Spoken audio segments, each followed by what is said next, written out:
ஒரு நல்ல ஆளுமையினுடைய பண்புகளில் ஒன்று துணிவு.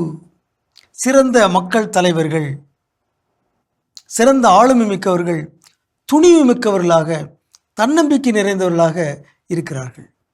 துணிவு என்பது சிறந்த ஆளுமைகளின் ஒரு தவிர்க்க இயலாத பண்பாக இருக்கிறது. இயேசுவிடமும் அந்த துணிவு இருந்தது. இயேசு துணிவு மிக்கவராக இருந்தார்.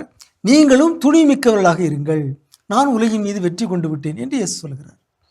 இயேசுவின் ஆளுமையின் ஒரு மிகச்சிறந்த பண்பாக அவரது துணிவு இருந்தது. துணிவும் தன்னம்பிக்கை மிக்கவராக இயேசு விளங்கினார். இன்று நம்முடைய குழந்தைகள், குறிப்பாக பெண்கள், இளம்பெண்கள் துணிவு மிக்கவர்களாக இருக்க வேண்டும், தன்னம்பிக்கை நிறைந்தவர்களாக இருக்க வேண்டும். நல்ல ஆளுமைக்கு ஒரு அடையாளம் துணிவும் தன்னம்பிக்கையும். இயேசுவிடம் அது இருந்தது. இயேசுவை போலவே நம்முடைய வாழ்விலும் துணிவு இருக்க வேண்டும். இந்த துணிவு எப்படி வருகிறது? அது குழந்தை பருவத்திலிருந்தே வருகிறது.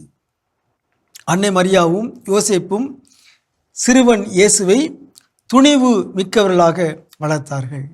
அவர் வாழ்நாள் முழுவதும் துணிவு மிக்கவராக, இறைவாக்கினர்களுக்கே உரிய அச்சமின்மை உடையவராக இருந்தார். அதுவே அவரது ஆளுமையின் சிறப்பு, ஆளுமையின் பெருமை. இயேசுவை போல நாமும் துணிவு மிக்கவர்களாக வாழ்வோமாக. உங்களுக்கு அமைதி உரித்தாகுக.